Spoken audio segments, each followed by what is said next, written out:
Hello दोस्तों, राधे। आप सभी कैसे हैं? उम्मीद करती हूँ आप सभी बहुत अच्छे होंगे। तो आप सभी का ब्रज बिहारी ब्लॉग्स में स्वागत है। तो दोस्तों, आज आप लोगों के साथ में संतान सप्तमी पूजा का पूरा ब्लॉग शेयर करेंगे। कैसे संतान सप्तमी की पूजा करते हैं, कैसे मिट्टी से शंकर जी पार्वती जी की मूर्ति बनाते हैं, कैसे उनका पूजन करते हैं, कैसे उनका पंचामृत से अभिषेक कराते हैं। तो यहाँ पे पूजा के मंदिर में आ चुकी हूँ नहा धो करके। ये बना रही हूँ शंकर जी की मूर्ति और माता पार्वती जी की भी बनाऊंगी। मैं हर साल शंकर जी पार्वती जी इसी तरीके से मिट्टी से बना के उनका पूजन करती हूँ, अभिषेक करती हूँ। बहुत से लोग फोटो से भी पूजा कर लेते हैं, आप फोटो से भी कर सकते हैं, लेकिन मैंने शुरू से शंकर जी पार्वती इसी तरीके से मिट्टी से बना के उनका पूजन किया है, उनका अभिषेक किया है। तो मैं इसी तरीके से उनकी पूजा करती हूँ। तो यहाँ मैंने शंकर जी पार्वती जी बना लिए हैं। देखिए, आप लोग देख सकते हैं, उनका श्रृंगार कर दिया है। कैसे लग रहे हैं शंकर जी पार्वती जी, ज़रूर बताइएगा। अगर पसंद आया ना तो लाइक और शेयर और सब्सक्राइब जरूर करिएगा। और लाइक शंकर जी पार्वती जी के लिए एक लाइक तो ज़रूर करिएगा। तो यहाँ पे ये देखिए, मैंने चौक बना लिया हल्दी से और आटा से चौक बना लिया, अक्षत डाल दिए हैं उस पर थोड़े से।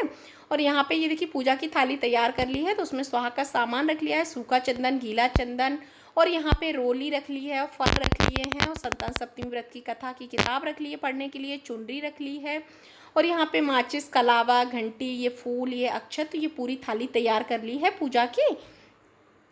और यहाँ पे ये देखिए, मैंने चौक बना लिया है। तो चौक पे चौकी लगा दी है, और ये पंचामृत का भी सामान रख लिया है तैयार करके, दूध, दही, घी, शहद और गंगा जल। और यहाँ पे चौकी पे शंकर जी पार्वती जी को विराजमान कर लिया है, और उनको ये चांदी की चूड़ी रख ली है, दीपक रख लिया है। अभी दीपक भी जलाऊंगी। दीपक पे चारों साइड फूल लगा दिए हैं, और यहाँ पे ये भोग की पूड़ियाँ रख ली हैं। 7 माता पार्वती के भोग के लिए रखनी होती हैं। 7 जो महिलाएं संतान सप्तमी का व्रत करती हैं, पूरे दिन में यही 7 पूड़ियाँ उनको खानी होती हैं, और ये व्रत की पूड़ियाँ खाना बहुत ही जरूरी होता है। तो यहाँ मैंने शंकर जी और पार्वती जी को एक पात्र में बिठा लिया है। अब यहाँ पे उनका पंचामृत से अभिषेक करेंगे। तो एक एक चीज़ उन पर सभी चढ़ाएंगे, और उनका एक एक चीज़ से सभी से पंचामृत करेंगे पूरे विधि और विधान के साथ में। तो यहाँ पे पंचामृत करते हैं अभिषेक। आप लोग ब्लॉग में।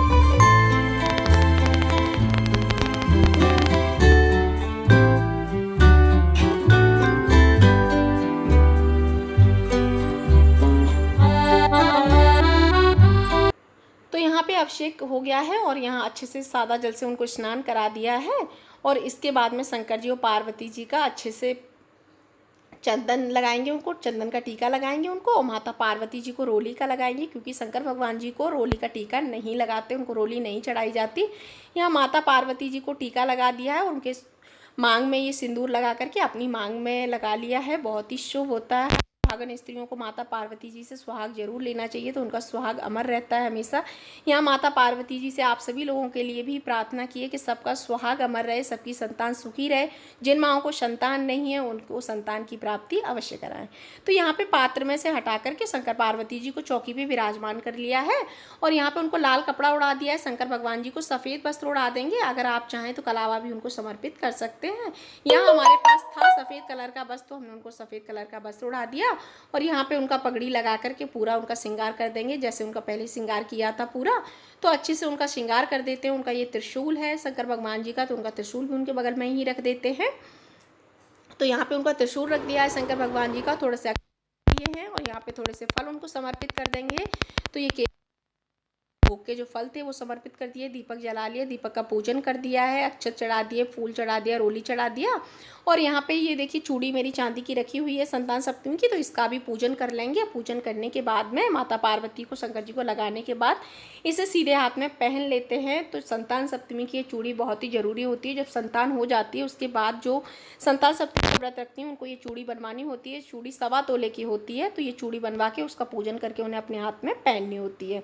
और यहाँ पे ये देखिए, मैंने सुहाग का सामान भी माता पार्वती जी को चढ़ा दिया है। और हाँ, जिन माओं को, जो माएँ पहली बार ही संतान सप्तमी का व्रत रख रही हैं, वो 7 गांठें लगा के गड़ा बनाए, उस गड़े को अपने सीधे हाथ में पहन लें उसका पूजन करने के बाद में।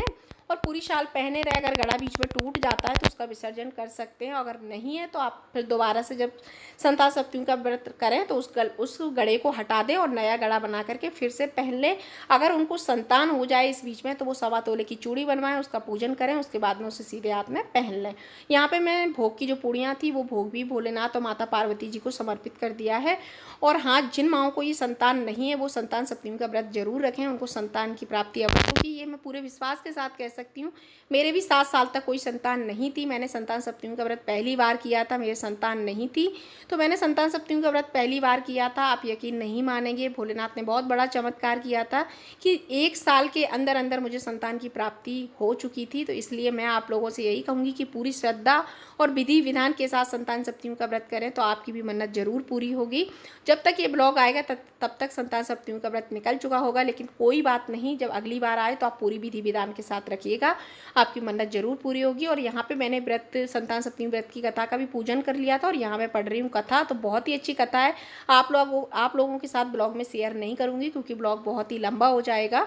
तो यहाँ पे मैंने संतान सप्तमी व्रत की कथा पढ़ ली है और पढ़ने के बाद ये माता पार्वती शंकर जी के पैर छू रही हूँ। कोई भूल चूक हुई हो उसके लिए क्षमा याचना मांग रही हूँ अपनी, और आप सभी लोगों के लिए आशीर्वाद मांग रही हूँ कि भगवान शंकर जी, माता पार्वती जी, जिनके संतान नहीं हो उनको संतान जरूर दें।